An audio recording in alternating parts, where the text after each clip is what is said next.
Hey everyone, it's me Gabriel, and this week I decided to touch on a topic that may hit home for you guys that are watching this because something happened last week that I think deserves its own video.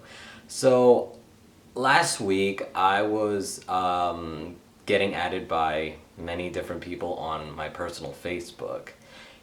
And as I begun writing a lot more on my WordPress blog, it's unreasonable to think that I wouldn't get around and like I would be like thrown in the limelight. It's unreasonable to think that people are not going to be interested in what I write. And I've been getting a lot of friend requests, which I don't mind. Like, I'm a pretty friendly guy, and I guess people just want to read what I have to say, I guess.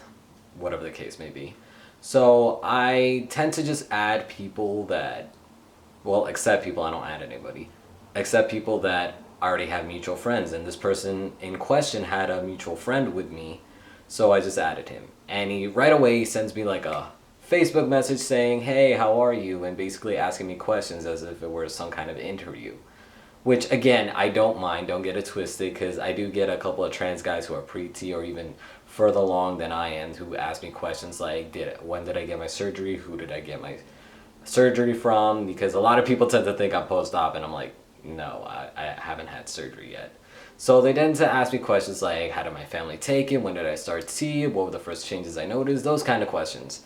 But this person asked me where was I from, how old I am, like what's my sexual orientation, how did my parents take it? Like, like things like that. And I was just like answering them out of politeness. And then all of a sudden, like he starts saying stuff like, oh, I'm a big fan of like trans men and like tomboys. And I'm like, okay. I started suspecting that he would be one of those chasers I heard so much about. I've heard the horror stories from social media, like Reddit, Tumblr, those kind of things. And I didn't really believe them because it didn't really happen to me, I guess. And a lot of people tend to like disregard what happens to others until it happens to them. So I think that was the case with me.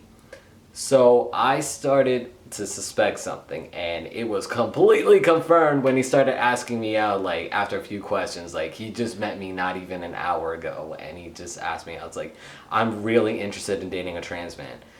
Now notice the way he says that. Like, I don't have a problem with people having preferences for trans men, because a lot of trans men would rather date other trans people because they know the struggle. It's hard to explain to a cisgender person that what we go through because they're not going through them themselves, and will never go through that unless they somehow have an epiphany and they're like under the trans umbrella. So he asked me out, and I'm just like, yeah, no, he's a chaser. This is creepy. And he kept trying to ask me, and I just blocked him. And this got me really upset more than I thought it would, because recently there was like this BuzzFeed article that I wrote on my WordPress blog about. The link is in the description below if you want to read it. About like 26 trans guys who will make you thirsty. And I never felt so fetishized in my life. Aside from the BuzzFeed drama, I just felt fetishized, and it basically perpetuates this kind of behavior from chasers and all those things. And I just felt dirty. I felt like really like unlovable, like no one's gonna love me other than having like that one night stand experiment that people want to have because, oh, trans men are all the rage, you're the best of both worlds, those kind of things. And it just made me feel objectified. Now, don't get it twisted, like, I'm all for, like, media representation for trans guys, don't get it twisted. I'm not angry toward the trans guys who are included in this. I was more about, like, angry at media, which unfortunately we don't have that much control over unless you're, like, FTM Magazine or, like, have these publications, like FTM Magazine or Original Plumbing. So these are things we don't have control over, even if you could like consent to like a well-intentioned project and then find out it has like a very problematic title. We're just used. We're basically at the mercy of everybody because we want attention, and we just grab whatever we can get. And for me, like, I would like us to have attention, but we have to think about the consequences of such attention, because just because like Hispanics are finally getting some recognition or Asian people are getting recognition, this article doesn't make it right. Because I'm not going to settle for scraps, because in the short term, just because we got a little attention, because I got to think about everybody else besides me. Like, how other people are going to view this. People are going to be pressured to have six packs, or else they're not gonna have a say in anything. I mean, come on, let's be real.